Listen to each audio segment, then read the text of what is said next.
Hi everyone and welcome to this week's video. My name is Tara and today I'm going to be talking to you about the 5 reasons I think anyone should consider doing volunteer work. Volunteer work is the backbone of any charity, nonprofit organization, and even some for-profit organizations that do a lot of good for the community. Today I'm going to be sharing my experience with volunteering and why I believe that it is a great thing for anyone to do. That being said, I'm not saying that people who don't do volunteer work are bad people or anything. I just want to share why I would consider doing it if I wasn't already doing it. And if you are able to volunteer, if you have the time, if you have the physical ability, definitely consider it because it's a very rewarding experience. So for me, I volunteered with the Toronto Humane Society up until about 2 or 3 weeks before I had Cassidy, and I haven't been back because I've been busy. But I can't wait to get back. I'm so excited to get back at it. What I did there was I volunteered with the cats. So I did extra training to be a level 2 cat volunteer, which meant I worked with more behaviorally challenged cats. Not the most behaviorally challenged, but some of the more challenging ones. And after a few years of doing that, I also decided to try kitten feeding, which is as adorable as it sounds. So cute and just so wonderful. And I just really can't wait to get back and do that again. So each of the reasons I'm going to list today are based on my experience as a volunteer with the Toronto Humane Society. So I'm going to be speaking sort of from a place of someone who volunteers with animals. That being said, I highly recommend to volunteer with an organization with a cause that is something you are passionate about. Because if you're one of those people who don't like cats, which we got issues if you don't like cats, just saying. But if you're one of those people who doesn't like cats or doesn't like dogs, I wouldn't recommend volunteering at a shelter. I think that would be a horrible place for you to volunteer. But if you're passionate about helping the elderly, helping the homeless, there are so many places you can volunteer that coincide with your passions, and you don't have to pick a shelter if you don't want to, but I highly recommend it because it is the cutest thing I've ever done. So number 1, it is extremely rewarding.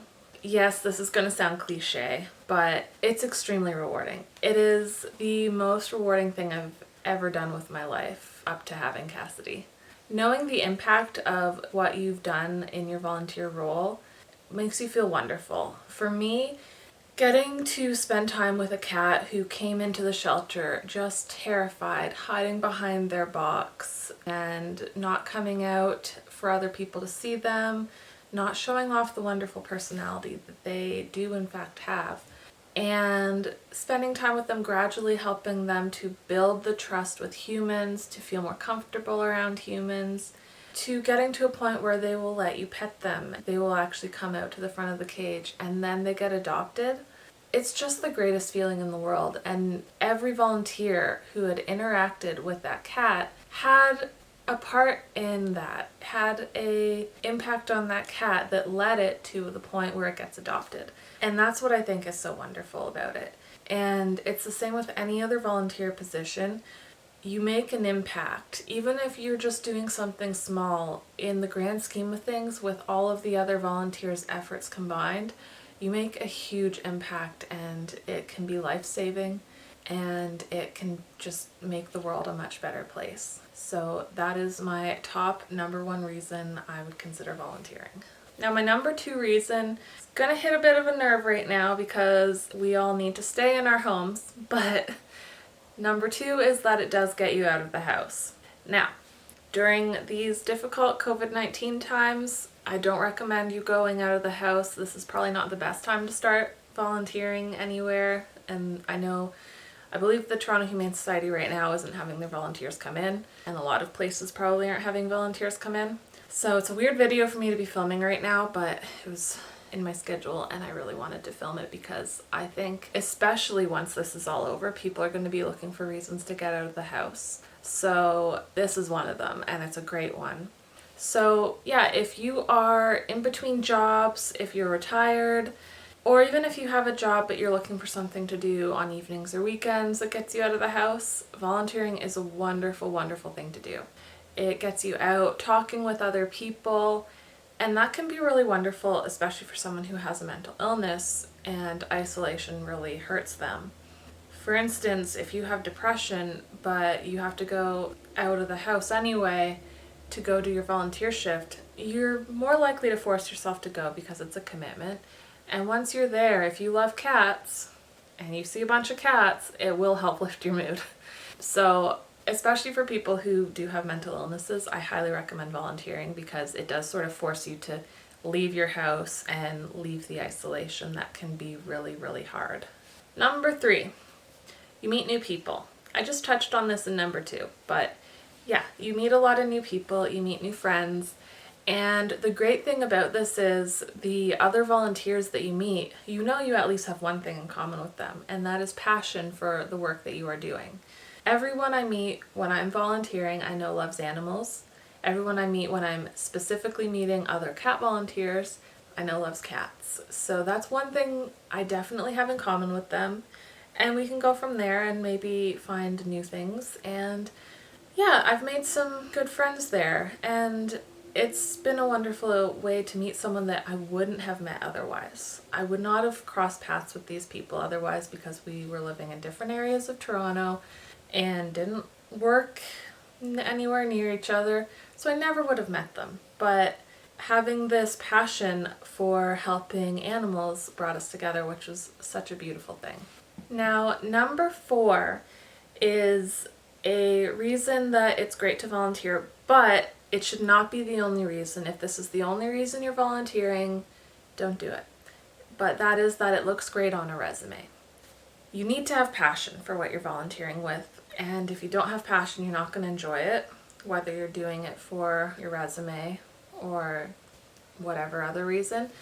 It feels and seems like a selfish reason to volunteer, but it is a perk. It's a wonderful perk on your resume to say that you are volunteering because you're telling potential employers the kind of person you are. But again, please don't volunteer somewhere unless you're actually passionate about the work, because there's a lot of people who want to volunteer in certain places and you're taking up a spot from someone who would actually enjoy it.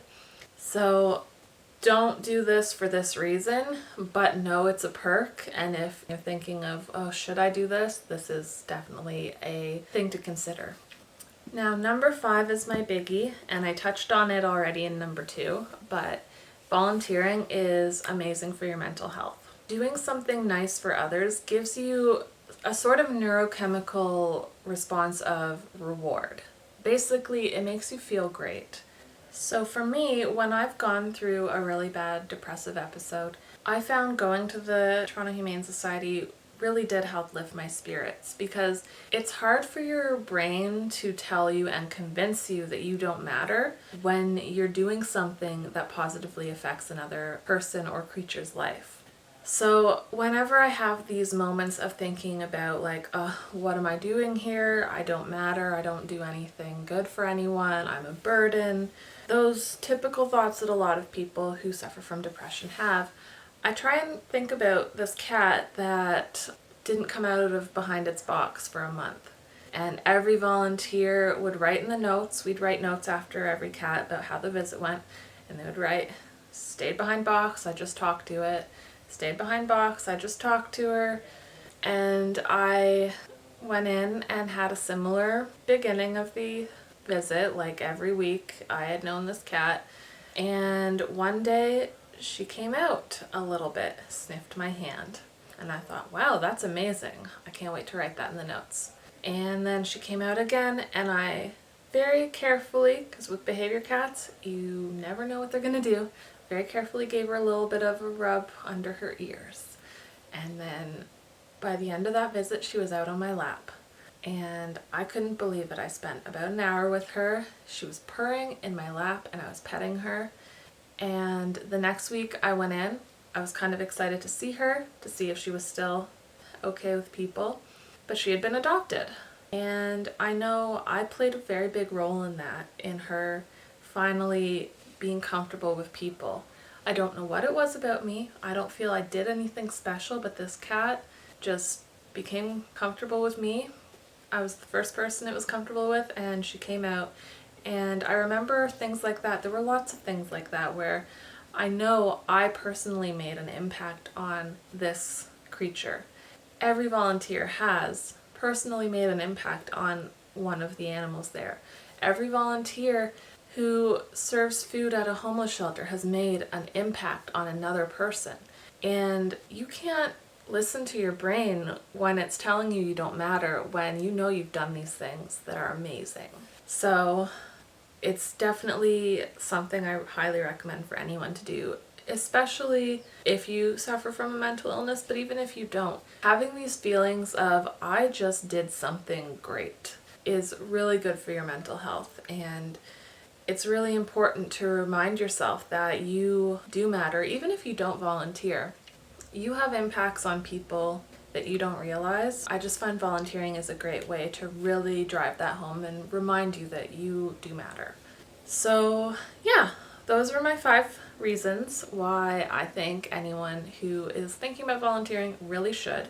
There are so many more reasons to volunteer, especially with animal shelters. That's just my personal preference, but anywhere you are passionate about. I know some zoos take volunteers if you want to work with, the more exotic animals. Lots of homeless shelters, nursing homes, hospitals. I could never volunteer at a hospital just with my medical anxiety, but I know a lot of people do volunteer at hospitals, which is just wonderful.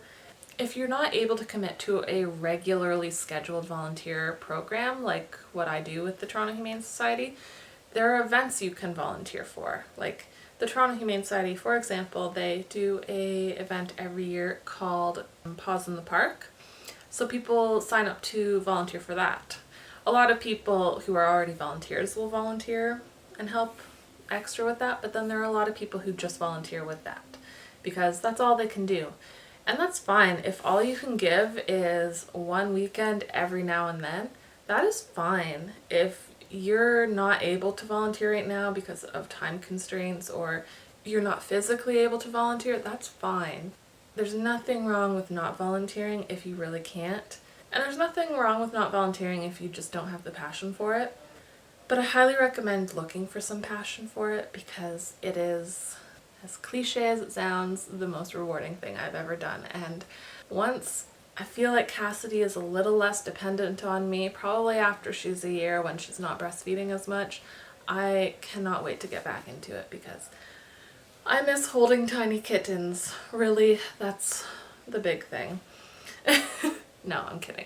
I just miss being there. I miss being in the environment with a bunch of people who care about the same thing that I do. Anyway, as per usual, I have started rambling. So I think I'm going to end this video for now. I do have a blog post on this where I've written down all of my reasons why you should consider volunteering, so I will link that in the description below as well.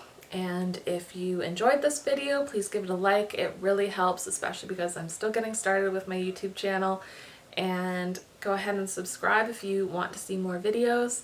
And until next week, I will see you all later. Bye.